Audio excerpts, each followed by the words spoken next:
जय श्री कृष्णा, राधे राधे। नंबर 1, दुश्मन का दुश्मन दोस्त होता है। नंबर 2, शक्तिशाली मन को कोई नहीं हरा सकता। नंबर 3, अन्याय से कमाया हुआ धन निश्चित रूप से नष्ट हो जाएगा। नंबर 4, काम वासना के समान विनाशकारी कोई रोग नहीं है। नंबर 5, जो व्यक्ति अपना लक्ष्य तय नहीं कर सकता वह जीत भी नहीं सकता। नंबर 7, जैसे ही भय निकट आए आक्रमण करके उसका नाश कर दो। नंबर 7, संसार की सबसे बड़ी शक्ति नारी का यौवन और सुंदरता है। नंबर 8, अगर सांप जहरीला न भी हो तो उसे जहरीला होने का ढोंग करना चाहिए। नंबर 9, यह मनुष्य का मन ही है जो उसके बंधन या स्वतंत्रता का कारण है। नंबर 10, सच्चा पुत्र आज्ञाकारी होता है, सच्चा पिता प्रेम करने वाला होता है और सच्चा मित्र ईमानदार होता है। नंबर 11, जब तक शत्रु की दुर्बलता का पता न चल जाए तब तक उसे मित्रता की दृष्टि से रखना चाहिए। नंबर 12, एक मूर्ख व्यक्ति के लिए किताबें उतनी ही उपयोगी होती हैं जितना कि एक अंधे व्यक्ति के लिए आईना। नंबर 13, भगवान मूर्तियों में मौजूद नहीं है, आपकी भावनाएं ही आपका भगवान है, आत्मा तुम्हारा मंदिर है। नंबर 14, आप जिस चीज़ के लायक हैं उससे कम पर कभी समझौता न करें, यह अभिमान नहीं स्वाभिमान है। नंबर 15, सबसे बड़ा गुरु मंत्र है, कभी भी अपने राज किसी को मत बताना, यह आपको नष्ट कर देगा। नंबर 16, फूलों की सुगंध हवा की दिशा में ही फैलती है लेकिन इंसान की अच्छाई हर दिशा में फैलती है। नंबर 17, एक बुद्धिमान व्यक्ति अपने बच्चे को सावधानी से पालता है क्योंकि उच्च मनोबल वाले शिक्षित व्यक्ति को ही समाज में सच्चा सम्मान मिलता है। 18, कभी भी ऐसे लोगों से दोस्ती न करें जो हैसियत में आपसे ऊपर या नीचे हों, ऐसी दोस्ती आपको कभी खुशी नहीं देगी। 19, जिस व्यक्ति का आचरण दुराचारी हो, जिसकी दृष्टि अशुद्ध हो और जो कुटिलता के लिए प्रसिद्ध हो, उससे जो मित्रता करता है वह शीघ्र ही नष्ट हो जाता है। 20, जो कुछ भी करने के बारे में आपने सोचा है उसे कभी प्रकट न करें लेकिन बुद्धिमान परिषद द्वारा इसे गुप्त रखें और इसे क्रियान्वित करने के लिए दृढ़ संकल्पित रहे।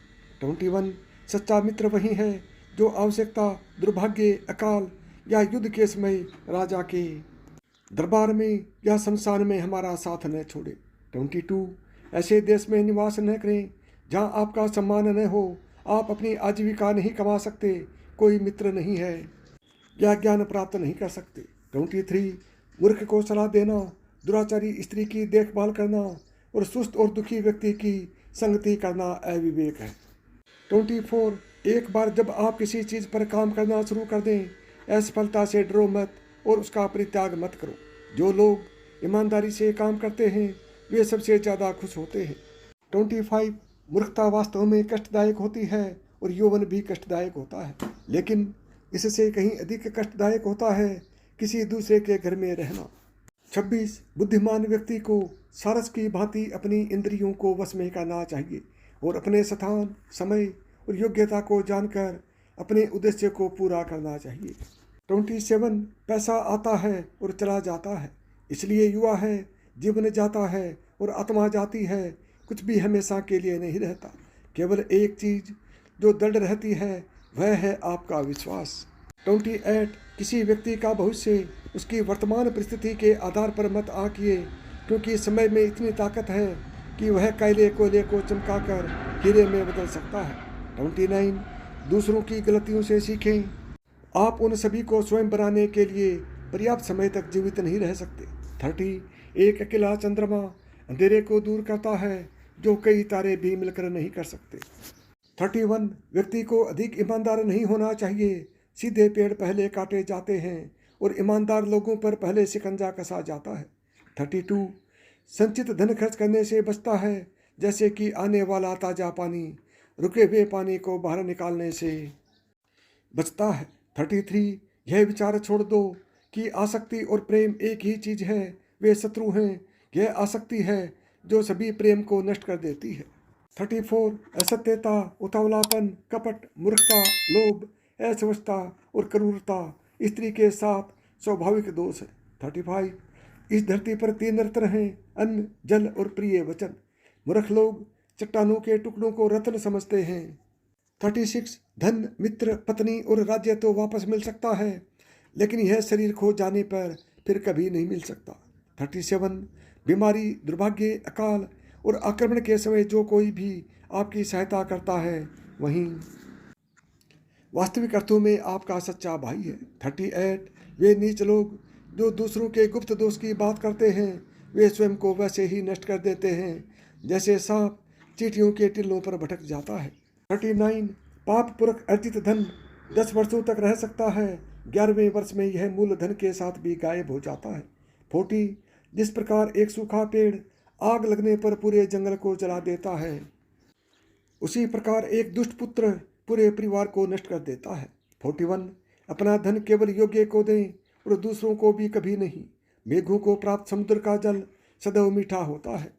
42 सेवक को उसके कर्तव्य के निर्वहन में, रिश्तेदारों को कठिनाई में, मित्र को विपत्ति में और पत्नी को दुर्भाग्य में परखे। 43 कांटों और दुष्ट लोगों से निपटने के 2 तरीके हैं, एक उन्हें कुचल देना है और दूसरा उनसे दूर रहना है। 44 बुद्धिमान पुरुषों को हमेशा अपने पुत्रों को विभिन्न नैतिक तरीकों से पालना चाहिए, क्योंकि जिन बच्चों को नीति शास्त्र का ज्ञान होता है और अच्छे व्यवहार वाले होते हैं, वे अपने परिवार के लिए एक गौरव बन जाते हैं। 45 भगवान लकड़ी या पत्थर या मिट्टी की मूर्तियों में नहीं रहते हैं, उनका वास हमारी भावनाओं में, हमारे विचारों में है। इस भावना से ही हम इन मूर्तियों में ईश्वर को विद्यमान मानते हैं। 46 वह जो भी भविष्य के लिए तैयार है और जो किसी भी स्थिति से चतुराई से निपटता है, वह दोनों खुश है। लेकिन भाग्यवादी व्यक्ति जो पूरी तरह से भाग्य पर निर्भर करता है, बर्बाद हो जाता है। 47 कठिन समय में धन की रक्षा करनी चाहिए, धन की बलि देकर पत्नी की रक्षा करनी चाहिए, लेकिन पत्नी और धन की बलि देकर भी अपनी आत्मा को अवश्य बचाना चाहिए। 48 हर मित्रता के पीछे कोई न कोई स्वार्थ होता है, बिना स्वार्थ के दोस्ती नहीं होती, यह एक कड़वा सच है। 49 उस व्यक्ति से दूर रहें जो आपके सामने मीठी बात करता है, लेकिन आपके पीठ पीछे आपको बर्बाद करने की कोशिश करता है, क्योंकि वह जहर से भरे घड़े के समान है जिसके ऊपर दूध होता है। 50 अपमानित होकर जीवन की रक्षा करने से अच्छा है मर जाना। जीवन की हानि केवल एक पल का दर्द देती है, लेकिन किसी के जीवन के हर दिन अपमान होता है। यदि आपको मेरी बताई हुई बातें पसंद आई हों तो वीडियो को लाइक करें, चैनल को सब्सक्राइब करें और प्रेम से बोलें जय श्री कृष्णा, राधे राधे।